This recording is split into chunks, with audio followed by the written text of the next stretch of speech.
Hello everyone. I welcome you all once again to my series of lecture that is Understanding Pharmaceutical Science with Dr. A.J. Hariharan. So in this lecture we will discuss about the different methods of classification of the bacteria in an elaborated manner.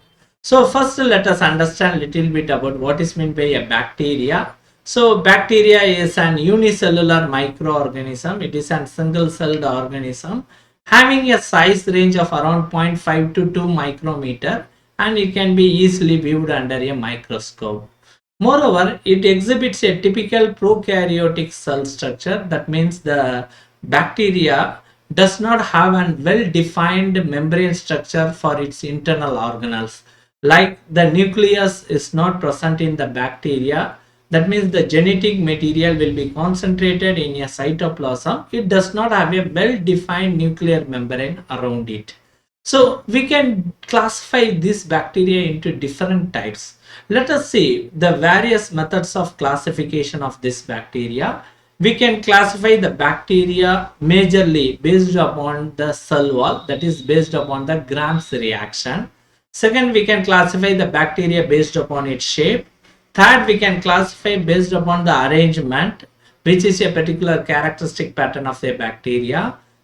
Fourth, we can classify the bacteria based upon the location or arrangement of the flagella. Fifth, we can classify based on its nutrients. We can classify bacteria based upon its temperature, optimum temperature for its growth. And finally, we can classify bacteria based upon its oxygen requirement. So let us discuss one by one. So first one, we can classify bacteria based upon the Gram's reaction. Otherwise, we can call this classification based on the cell wall. So this classification was put forward by Christian Gram in 1884 to classify bacteria based upon its cell wall into two major types. One is the gram-positive bacteria, second is the gram-negative bacteria. So the first one, gram-positive bacteria. So if you see the cell wall of this gram-positive bacteria are generally thick in nature and majorly composed of peptidoglycan and teichoic acid. And this cell wall will have around 80 nanometer in thickness. It's a single layered one. So since this classification is based upon the Gram's reaction, so Christian Gram developed a technique called this Gram's reaction. Based on this Gram staining technique, he has taken four chemicals. One is the primary staining agent. The more commonly used is a crystal violet or methylene blue. Second is a modern, which is the Gram's iodine. And third is a decolorizing agent. Generally 95% ethanol has been used. And fourth is a counter stain, otherwise we call as a secondary staining agent. So the majorly used is the safranin. So in this one, what happens is the gram-positive bacteria will take up this primary staining agent, that is the crystal violet. It doesn't lose it once we add a decolorizing agent, ethanol. So since it gives a positive reaction to this gram, so it is called as a gram-positive bacteria, and it looks purple color once it viewed under a microscope. The second was the gram-negative bacteria. Its cell wall is slightly different from the gram-positive bacteria. It has a thin peptidoglycan layer around 2 to 7 nanometer in thickness next to the plasma membrane. Then it has an outer membrane, a little bit thicker one than the peptidoglycan layer. And between this, there is a space we call as a periplasmic space. So this gram-negative bacteria, generally what happens during this gram staining reaction, it loses the primary stain because it carries more lipids. Once we add the decolorizing agent, the purple colored primary stain gets washed away. Then once we expose the counter stain, that is the secondary staining agent, safranin, it takes up that stain and looks like a pink in color once viewed under a microscope. So this is the one major classification of bacteria based on the cell wall, that is gram-positive and gram-negative bacteria. So you can see this cell wall in a gram-positive bacteria next to plasma membrane, a thick peptidoglycan layer will work as a cell wall. In gram-negative bacteria, you can see next to the plasma membrane a thin peptidoglycan layer and a little bit thick outer membrane will be there. In between, periplasmic space will be present. So this is a major classification of bacteria based on its cell wall. Second, we can classify bacteria based on its shape, but there are different shapes of bacteria, but the 90% of the bacteria will fall into this most common shape. Either the bacteria will be in spherical shape, which is a little bit round in shape. It is commonly called as a cocci. In singular, it is called as coccus. And second, it will be a rod shaped one, generally called as a bacilli. In singular, it called as a bacillus. For example, a spherical shaped bacteria is a streptococcus, and a rod shaped one will be bacillus, which may be an E. coli or lactobacillus. And some bacteria rod shaped with helically curve, we call as a spirillum. So this I've shown in this picture. You can see that the spherical shaped bacteria, which is a staphylococcus or streptococcus, will be there. So this one is looks like a grape arrangement, so it is a staphylococcus. Second, a rod shaped like a chain, which is a lactobacillus. Then a curved one, which is called the Icospirillum serpens. So the third classification, we can classify bacteria based on the arrangement. So the arrangement of the bacteria is generally characteristics to a particular species, and it can be used for the identification also. So let us understand the arrangement of the two major cells, that is the cocci as well as the arrangement of the bacilli. So first we understand about the arrangement of the cocci. So the cocci never occurs as singly like a monococcus. It generally divides into planes. So we can classify a three-dimensional structure. Will have three planes. One is a X plane, another is a Y plane, another is a Z plane. If a cocci divide only in a single plane, then we call as a diplococci and forms two as a joined one. If it divides in the same plane continuously and forms a chain, as you can see, it is called as a streptococci. So if it divides in one plane first, then if it divides into the another plane, first it divides in X plane, then if it divides in Y plane, then it joins together, then it is called as tetrads. Then if it divides in the different planes unequivocally, then looks like a bunch of grapes, then we call as a staphylococci. Then the final one, if a diplococci divides in all the three planes, that forms in a single plane, the diplococci. First it forms tetrad, then it forms a cubical structure by dividing in each plane, the monococci. We called a sarcina. So this is the major arrangement of cocci, either a diplococci, streptococci, staphylococci, tetrad and sarcina.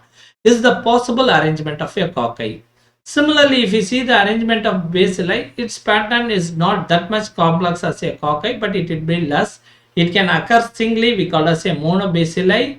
It can divide in a single plane and forms a pair, which is a diplobacilli.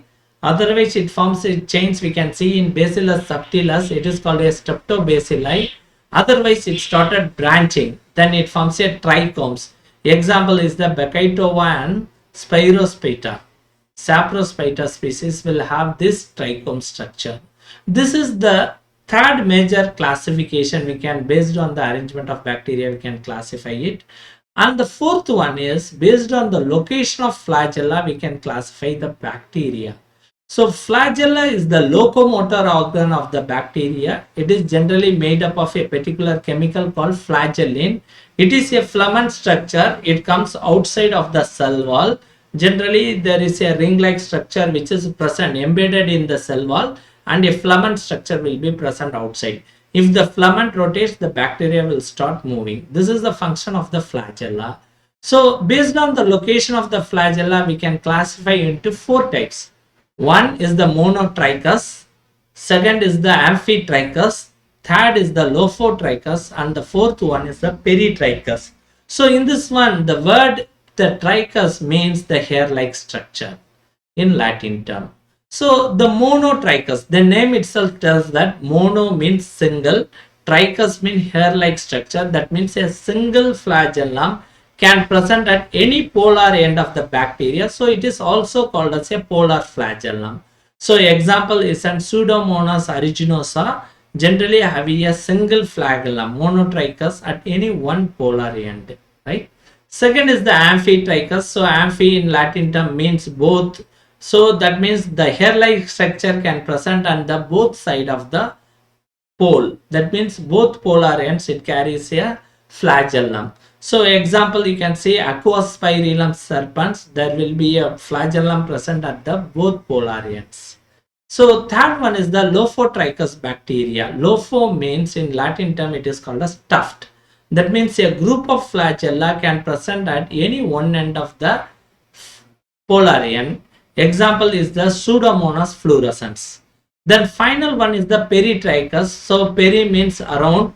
That means if the hair-like structure, that is the flagella, is equally distributed throughout the surface of a bacteria, we call it a Peritrichous. So there are many examples. E. coli is a Peritrichous. Then the Salmonella typhi is a Peritrichous bacteria. So based on the location of flagella, we can classify as a monotrichous, amphitrichous, lophotrichous and peritrichous. And the next classification is based upon the nutrients. So based on nutrients, we can classify based on the type of nutrients. We can classify based on the carbon source, we can classify bacteria. Based on energy source, we can classify the bacteria, and based on electron source also we can classify. So based on carbon source, we can classify into two types. So autotrophs are those bacteria which use carbon dioxide as a principal carbon source. So it takes carbon dioxide from the air and it produces as an carbon source. Heterotrophs are those which it takes the reduced organic material as an carbon source. Example, utilizing glucose, starch as an carbon source.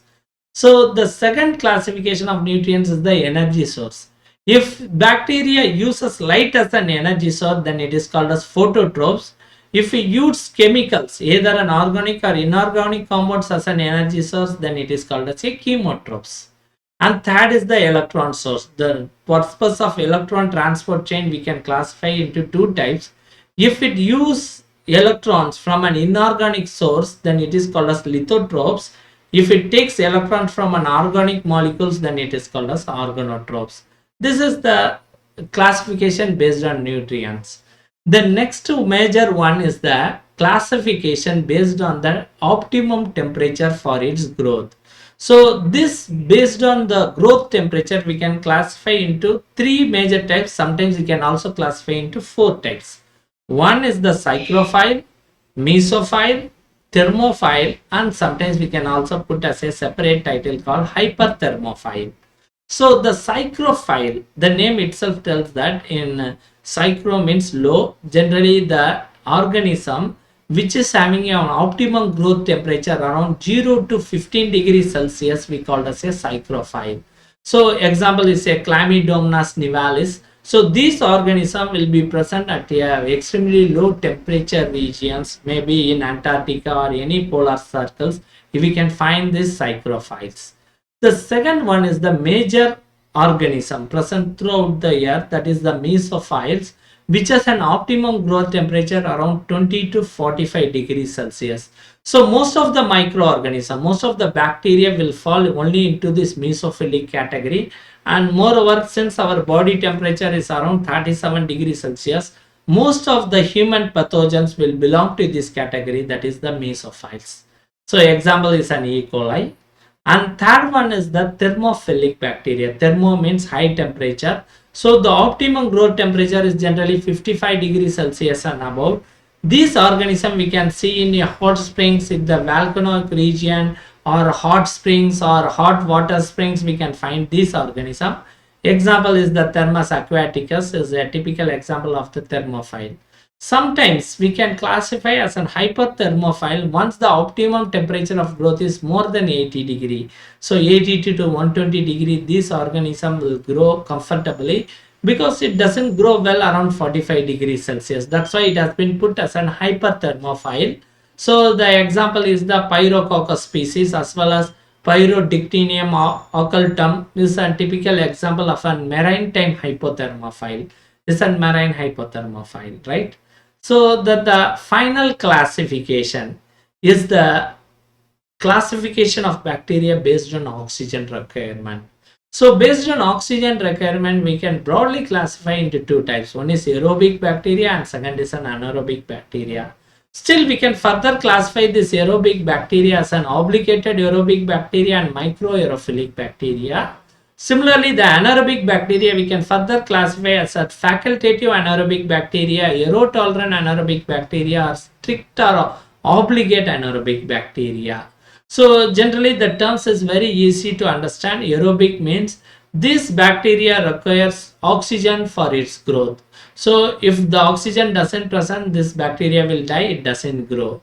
So the obligated aerobic bacteria are those bacteria generally totally depend upon the atmospheric oxygen as a principal source for its growth.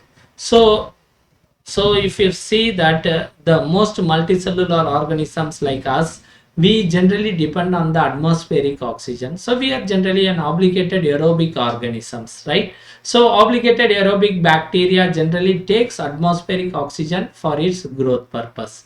So the second one is the microaerophilic bacteria. Some bacteria belonging to the species of Campylobacter, if you see that, it doesn't require a normal concentration of atmospheric oxygen for its growth. So generally 20% of atmospheric oxygen will be present, which is not required for its growth. It generally requires a lesser oxygen concentration, around 2 to 10% for its optimal growth. So this we can identify by a simple growth of the bacteria. So take a sterile nutrient broth, you add the microorganism. If the microorganism grows on the surface, means it is an obligated aerobic bacteria. If it grows at the center, means it is a microaerophilic bacteria because it requires lesser oxygen for its growth. And the anaerobic bacteria. So these bacteria generally grow comfortably once there is an absence of the atmospheric oxygen. So it doesn't require oxygen for its growth. So facultative anaerobic bacteria are those which it does not require oxygen for its growth. If oxygen is present, means it grows in a better manner. So if the oxygen is absent, it grows at a particular rate. If oxygen is present, it grows more. This type of organism we call as a facultative anaerobic bacteria. And the second one is aerotolerant anaerobic bacteria. For example, you take Enterococcus faecalis, which generally ignores oxygen for its growth. Whether oxygen is present or not, it will grow in the same manner. Not like a facultative anaerobic bacteria, it goes in a better manner, right? And the final one is the strict or obligated anaerobic bacteria. So this bacteria generally die once there is oxygen is present. It becomes toxic to that bacteria. So if you see that Clostridium species are bacteriotides or Fixobacterium, which does not require oxygen. If oxygen is present, means it will die. So this is the different types of classification you can see in a bacteria. I think this lecture will be mostly helpful for you for understanding or classifying the bacteria based on the various aspects. So continuously watch my other lectures regarding to the microbiology as well as other subjects like biotechnology or immunology into this channel. So thank you very much.